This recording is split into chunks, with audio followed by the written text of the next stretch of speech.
काक चेष्टा बको ध्यानम स्वान निद्रा तथैव च। काक चेष्टा बको ध्यानम स्वान निद्रा तथैव च। स्व अल्पाहारी गृह त्यागी विद्यार्थी पंच लक्षणम। कौवे जैसी चेष्टा रखने वाला, मतलब कौवे जैसी चाहत रखने वाला। बको ध्यानम, बगुला जैसा ध्यान रखने वाला, जिस तरीके से बगुला अपने शिकार पर ध्यान केंद्रित करता है। काक चेष्टा बको ध्यानम स्वान निद्रा। स्वान मीन्स होता है, स्वान का मतलब होता है कुत्ता। स्वान निद्रा, कुत्ते जैसी नींद। थोड़ी सी भी आहट मिले तो तुरंत जाग जाते हैं, मतलब बहुत ही अलर्ट रहते हैं। काक चेष्टा बको ध्यानम स्वान निद्रा तथैव च। और स्व अल्पाहारी, स्व मतलब स्व अपना खुद का, अल्पा अल्प मतलब होता है थोड़ा, हारी हारी का मतलब होता है भोजन। स्व अल्पाहारी थोड़ा खाने वाला। काक चेष्टा बको ध्यानम स्वान निद्रा तथैव च। स्व अल्पाहारी गृह त्यागी, घर की ज़्यादा चिंता नहीं करने वाला। गृह त्यागी, घर को छोड़ देने वाला। अब गृह त्यागी का मतलब ये है कि घर में क्या हो रहा है उसकी टेंशन ना लेते हुए पढ़ाई पर ध्यान देना। गृह त्यागी, ये विद्यार्थी के 5 लक्षण या गुण होते हैं। एक आदर्श विद्यार्थी के 5 लक्षण कौन कौन से हैं? कौवे जैसी चाहत रखना, और बगुले जैसा ध्यान रखना, कुत्ते की जैसी नींद हो, मतलब तुरंत आहट मिले तो तुरंत उठ जाना। फिर स्व अल्पाहारी, थोड़ा खाना, क्योंकि अगर ज़्यादा खाएंगे तो हम पढ़ नहीं पाएंगे, नींद आ जाएगी। ठीक है। गृह त्यागी, घर की ज़्यादा चिंता नहीं, अपना पढ़ाई पर फोकस। ठीक है। चलिए, इसी के साथ हम आज लेकर आए हैं आपको संस्कृत में अनुच्छेद या निबंध कैसे लिखेंगे। ठीक है। हमने एक निबंध लिखा है, एक अनुच्छेद लिखा है, पीछे आपको संस्कृत में दिख रहा होगा। आज हम 4 या 5 अनुच्छेद करेंगे इस वीडियो के माध्यम से, और कैसे लिखते हैं, इसका हिंदी अनुवाद कैसे बनाएंगे, ये भी हम आपको बताएंगे।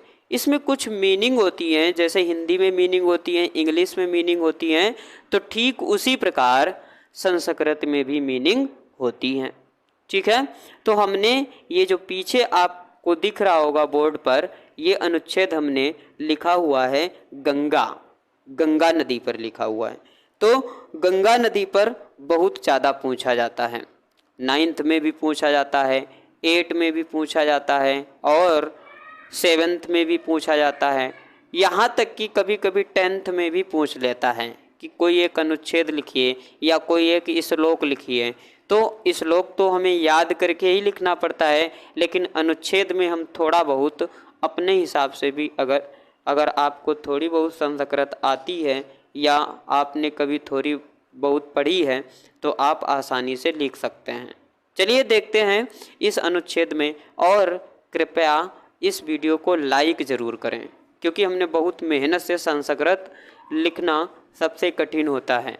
ये मैथ नहीं है तुरंत सवाल लगाया और सॉल्यूशन निकाल दिया, आंसर आ गया, हो गया। ठीक है। तो ये संस्कृत है, देववाणी है, कठिन ज़्यादा लगती है, इसका हिंदी बनाना भी कठिन होता है। ठीक है। ये इंग्लिश से कठिन होती है, क्योंकि इंग्लिश में कोई भी पाई मात्रा नहीं होता है, यहाँ पर पाई मात्रा का ध्यान ज़्यादा ज़रूरी है। ठीक है।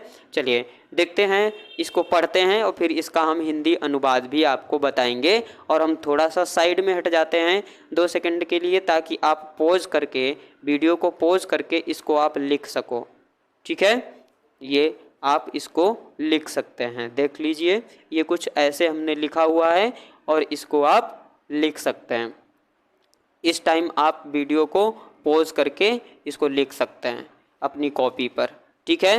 और ये हर जगह नहीं मिलेगा, आप गूगल सर्च करेंगे तो हो सकता है मिल जाएगा, वहाँ भी मिलेगा, ढेर सारा मिलेगा। लेकिन हम आपको इसमें कुछ बताने की, कुछ समझाने की कोशिश करेंगे। तो कुछ टेंस भी होते हैं संस्कृत में भी, इंग्लिश के जैसे ही पूरा सेम संस्कृत से इंग्लिश ग्रामर ली जाती है, ठीक है। तो हम कुछ संस्कृत पर भी चर्चा करेंगे बीच बीच में।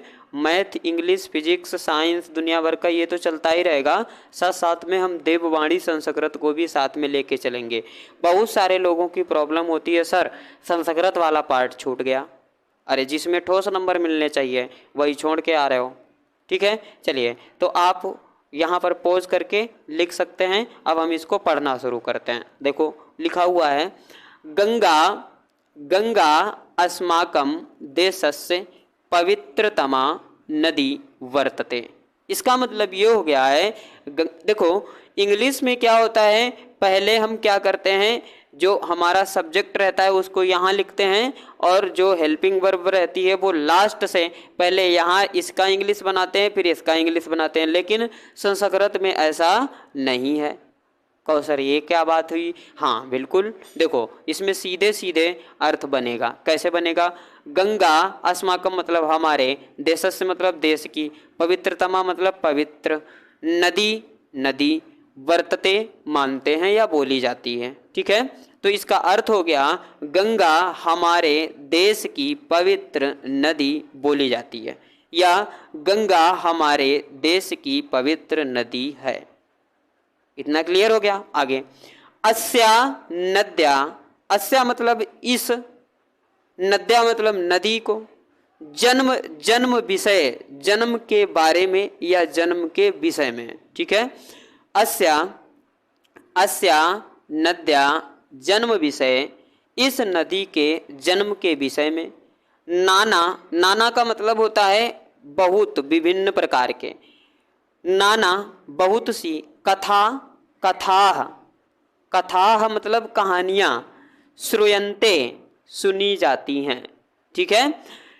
इस नदी के जन्म के विषय में बहुत सी कहानियाँ सुनी हैं या सुनी जाती हैं, ठीक है। आगे, किंतु लेकिन, महाराजस्य जो महाराज, भागीरथस्य, किंतु लेकिन, महाराजस्य महाराज, भगीरथस्य भगीरथ के, प्रयासात प्रयास से, अत्रानीता ये यहाँ आई है। ऐसा मानते हैं कि महाराज भगीरथ के द्वारा ये यहाँ पर आई है। यहाँ आई है मतलब धरती पर आई है, ठीक है। आगे, उत्तर उत्तर भारतस्य, उत्तर भारत के, जहाँ पर आधा सा या आ जाए वहाँ पर के का मतलब होता है।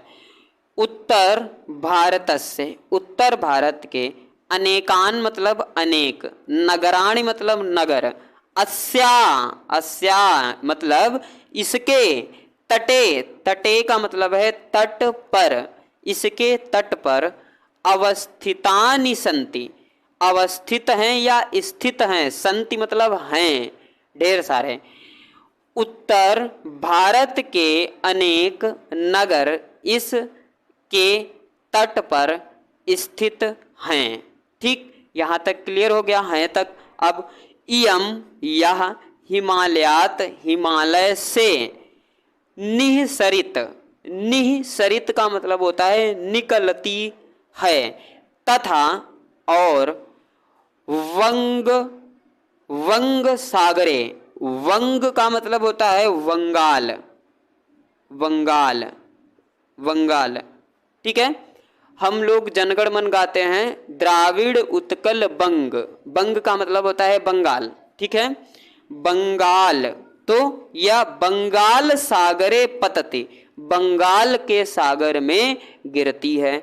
अब बंगाल का सागर तो नहीं है, वहाँ पर तो खाड़ी है, तो हम इसको क्या बोलेंगे कि यह बंगाल की खाड़ी में गिरती है, यह हिमालय से निकलती है तथा बंगाल के खाड़ी में गिरती है, ठीक। इयम यह, गंगा गंगा नदी, बहुउपयोगिनी बहुत उपयोगी महानदी वर्तते महानदी मानी जाती है। यह गंगा बहुत ही उपयोगी महानदी मानी जाती है। ठीक है, फिर से देखिए, इयम यह गंगा गंगा बहुउपयोगिनी बहुत ज़्यादा उपयोगी महानदी महानदी वर्तते मानते हैं।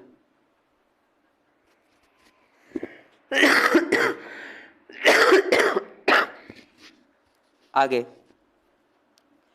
अनेन स्नाने, अनेन का मतलब होता है इसमें, अनेन स्नानेन इसके स्नान करने से, चेतः चेतः का मतलब होता है चित्त, चित्त का मतलब होता है मन।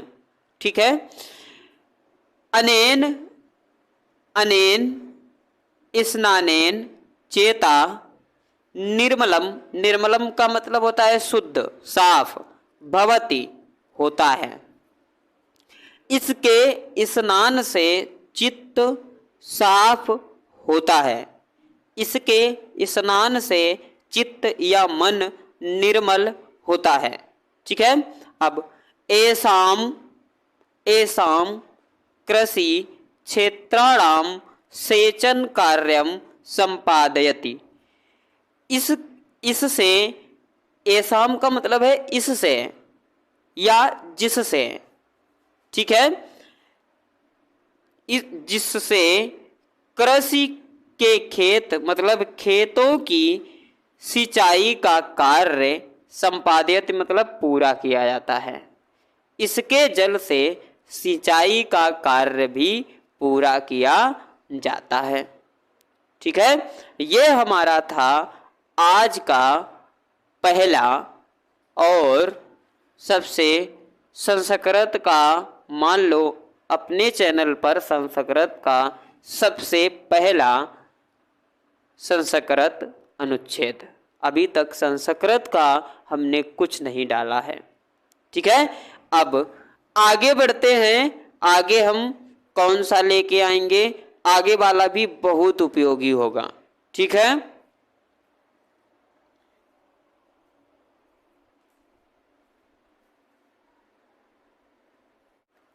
हमारा दूसरा अनुच्छेद है गौ माता।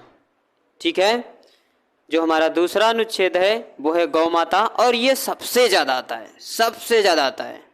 हाँ, ये मान लो कि सबसे पहला यही अनुच्छेद लेखन पूछा जाता है, कहीं पर भी हो। 6 में 7 में जब भी संस्कृत की शुरुआत होती है तो सबसे पहले गौ माता ही सिखाया जाता है। चलिए देखते हैं इसको कैसे लिखना है और कैसे इसका अर्थ क्या होगा। पहले तो हम 2 सेकंड के लिए हट जाते हैं और आप इसको नोट कर सकते हैं अपनी कॉपी में वीडियो को पॉज करके। थोड़ा सा हमने लिखने की कोशिश की है, शायद ठीक ठाक ही लिखा है। वैसे हैंड राइटिंग इतनी अच्छी नहीं है, फिर भी ठीक ठाक है, और आशा करता हूँ सब कुछ समझ में आ रहा होगा। चलिए अब इसका अर्थ देखते हैं। बात करते हैं गौ माता की। गौ माता, ठीक है, या पालितेषु पालितेषु पशुषु, पालतू पशुओं में गो गाय एका एक अत्युपयोगी अत्यधिक उपयोगी पशुषु पशु वर्तते होता है या बोला जाता है। ठीक है, पालतू पशुओं में गाय एक अत्यधिक उपयोगी पशु बोला जाता है। ठीक है, आगे अस्या इसका अस्या दुग्धम मात्र दुग्धवत स्वास्थ्यकरम मधुरम चा भवति, इसका दूध मात्र दुग्धम माता के दूध के जैसा, स्वस्थकरम लाभदायक, मधुरम मीठा, माथा इसका दूध माँ के दूध के जैसा स्वास्थ्यकर चा यहाँ पर आएगा, चा का मतलब होता है और, तो यहाँ पर आ जाएगा और यहाँ पर आ जाएगा, तो इस मतलब हो जाएगा इसका दूध माता के दूध जैसा स्वास्थ्यकर और मधुर होता है। ठीक है, ये संस्कृत का रूल है कि जो चा शब्द होता है वो जहां पर होता है उसके एक पीछे वर्ड पे लगाया जाता है। ठीक है, चलिए आगे। गो गाय मधुरेण मीठा दुग्धेन दूध माता इव असमान पालयति, माता के समान हमें पालती है। ठीक है, आगे अस्या, ये थोड़ा सा मिट गया यहाँ पर, अस्या है ये, अस्या गोमेन, अस्या इसके, गोमेन का मतलब होता है गोबर से, गोमेन का मतलब होता है गोबर, गोबर से। अस्या गोमेन ईंधनम, ईंधनम का मतलब होता है ईंधन, ईंधन, इसका गोबर ईंधन के, चा फिर आ गया तो इसका अर्थ, चा का अर्थ यहां लगाएंगे और, ठीक है, भवता होता है, इसका गोबर ईंधन और उर्वरक में होता है। ठीक, आगे इयम यह विश्वस्य, विश्व में, अखिलेशु, अखिलेशु का मतलब होता है पूरे, यह पूरे विश्व में, देशेषु देशों में, प्रायः भवति, मतलब यह विश्व के लगभग सभी देशों में होती है। क्या? गाय, गाय विश्व के लगभग सभी देशों में होती है। आगे गो गाय अस्माकम, हमारी माता, माँ अस्ति है, गाय हमारी माता है, गो अस्माकम माता अस्ति। अब आगे आत्म जननी, अपनी माँ के जैसा, आत्म जननी अपनी माँ के जैसा, तू बाल्यम अपनी माँ के जैसा बच्चों को, बाल्यम चावत पालयति, अपनी माँ के जैसे यह बच्चों को पालती है। इयम यह माता अजन्मा, इस माता ने जन्म नहीं दिया, अस्माकम हमें, स्वदुग्धयम अपना दूध पिलाकर, पालयति पालती है, इस माता ने जन्म नहीं दिया लेकिन अपना दूध पिलाकर पालती है। गोधन, गोधन, गोधन, गोधन का मतलब होता है गाय का धन, मतलब जिसके घर में गाय है। गोधन अस्माकम, गाय का धन हमारे, सर्वधनम सभी धनों में, प्रधानम बड़ा, अस्ति है, गाय का धन हमारे सभी धनों से बड़ा धन है। ठीक है, गौधन अस्माकम सर्वधनम प्रधानम अस्ति। ठीक है, हाँ चलिए अब अगला हमारा क्या होगा, अगला देखते हैं।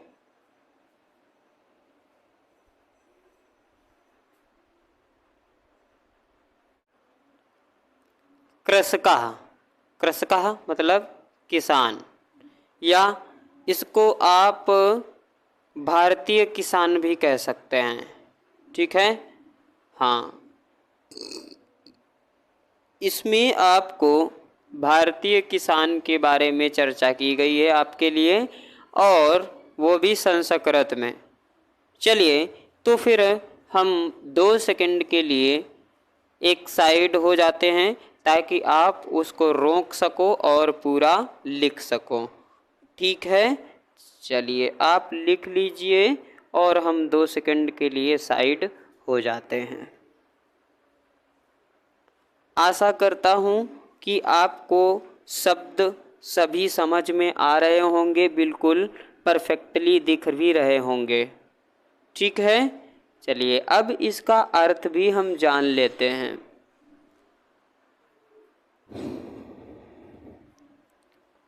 भारत वर्षम भारत वर्ष में या भारत देश में, एकः यह भारत देश, भारत वर्षम एकः कृषि प्रधानः देशः वर्तते, भारत देश को एक कृषि प्रधान देश कहते हैं या बोलते हैं।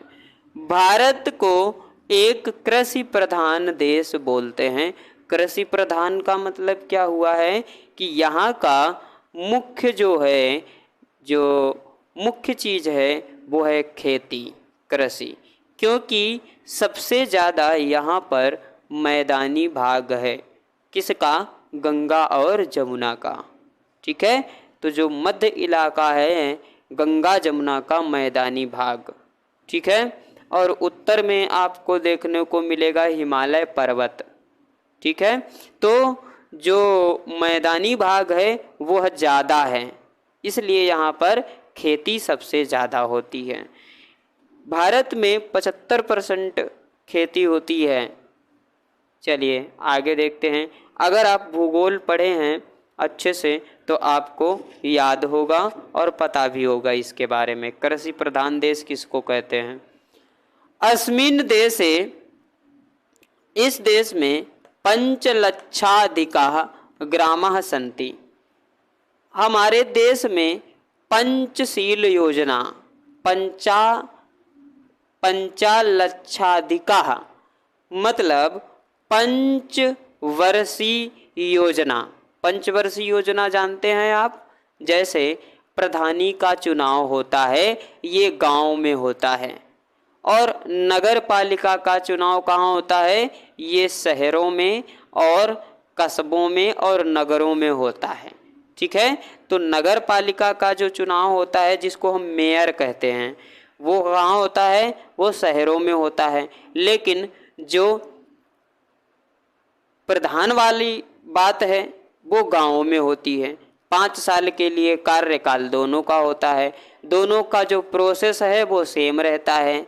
जैसे गांव में प्रधान होता है ग्राम सभा का, लेकिन शहरों में प्रधान नहीं होता, नगर पालिका का अध्यक्ष होता है। ठीक है, हाँ, तो और गांव एक जो एक प्रधान होता है उसके अंडर में, उसकी ग्राम सभा में 1 या 2 गांव होते हैं, 3 गांव होते हैं, ऐसे कुछ होता है वोट के हिसाब से। ठीक है, नगर पालिका में भी एक शहर में कई सारी नगर पालिकाएं होती हैं।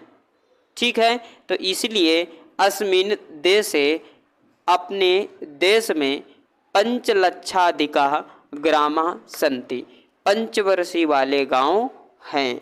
ठीक है, आगे एषु, इन ग्रामेषु, गांवों में, इन गांवों में सरल हृदया, सरल मतलब सामान्य हृदय वाले, सरल हृदया सामान्य विचारों वाले, परिश्रमिणाः, परिश्रमिणाः का मतलब होता है मेहनती, मेहनती कृषका किसान निवसन्ति रहते हैं।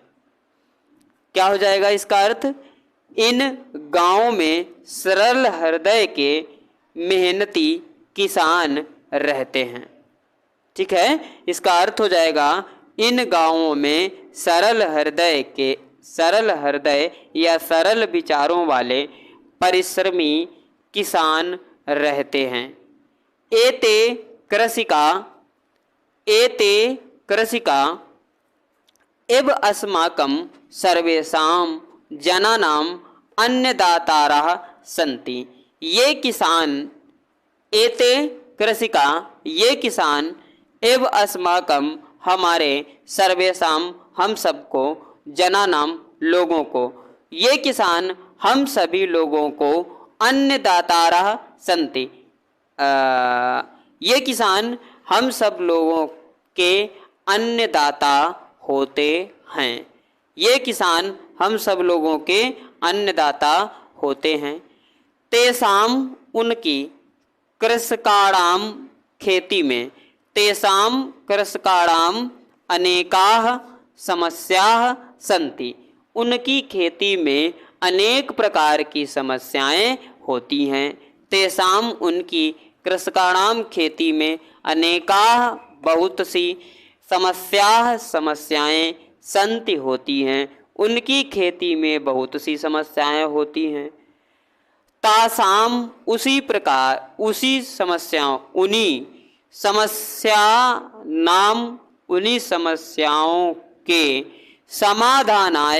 समाधान के लिए अस्माकं हमारी सर्वकारा का मतलब होता है सरकार, ठीक है। समाधानाय अस्माकं सर्वकारा यत्नशीलो अस्ति। यत्नशील का मतलब है उसका प्रयास जारी है। किसका? हमारी किसान का, हमारी सरकार का।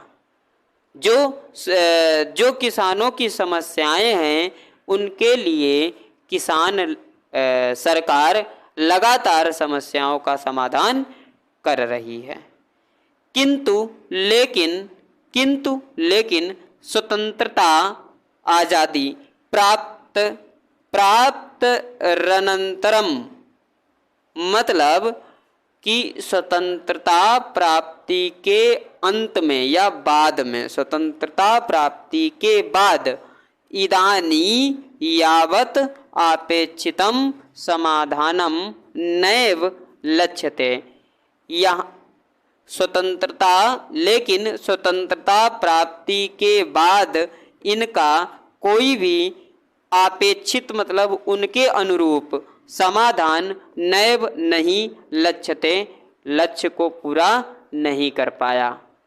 स्वतंत्रता की प्राप्ति के बाद किसानों की समस्याओं का अपेक्षित मतलब उनके अनुकूल कोई भी समाधान नहीं हुए, ठीक है। ये था हमारा कृषकः, किसान, ठीक। अब आगे देखते हैं। आगे हम बहुत ही इंपॉर्टेंट अभी दो और करवाएंगे, ठीक है।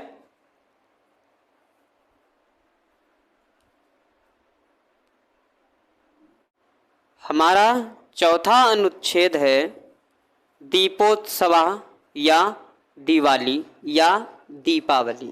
आप जो भी नाम पुकारते हो अपने अपने हिसाब से, वैसे इसका नाम तो दीपावली है क्योंकि दीप इसमें जलाए जाते हैं। ये दियों के द्वारा मनाया जाता है। चलिए देखते हैं इसमें क्या है। पहले हम 2 सेकंड के लिए पीछे हट जाते हैं, थोड़ी देर के लिए, बस 2-4 सेकंड के लिए। आप लोग उसको पॉज करके और इसको उतार लीजिए। ढंग से लिखना है, गलत नहीं लिखना है, नहीं तो गड़बड़ हो जाएगा। चलिए आप देखते हैं इसका अर्थ। संस्कृत साहित्य में प्रायः संभवतः सर्वेषु सभी जगह एवं इस प्रकार के नाटकेषु, नाटक मतलब संस्कृत साहित्य में कई प्रकार के नाटक महोत्सवों का वर्णन दृश्यते देखते हैं। हम संस्कृत साहित्य में अनेक नाटक और महोत्सवों का वर्णन या विवरण देखते हैं। फिर भारतीयेषु महोत्सवेषु, भारत के महोत्सवों में दीपावल्या मतलब दीपावली का स्थान या जगह श्रेष्ठ वर्तते है। दीपावली भारत के महोत्सव में दीपावली का स्थान सर्वश्रेष्ठ है। आगे दीपावली का विषय एवं मनुश्रूयते यदा रघुकुलमणि श्री रामचंद्रः लंका विजयानन्तरम् अयोध्यायां प्रविष्टा जाता तस्मिन्नेव अवसरे अयोध्यावासी भी तस्य महानुभावस्य स्वागतम दीपावली का भी कृतम। ठीक है, अब यहाँ पर कहीं पर एक फुल स्टॉप दिया होना चाहिए था।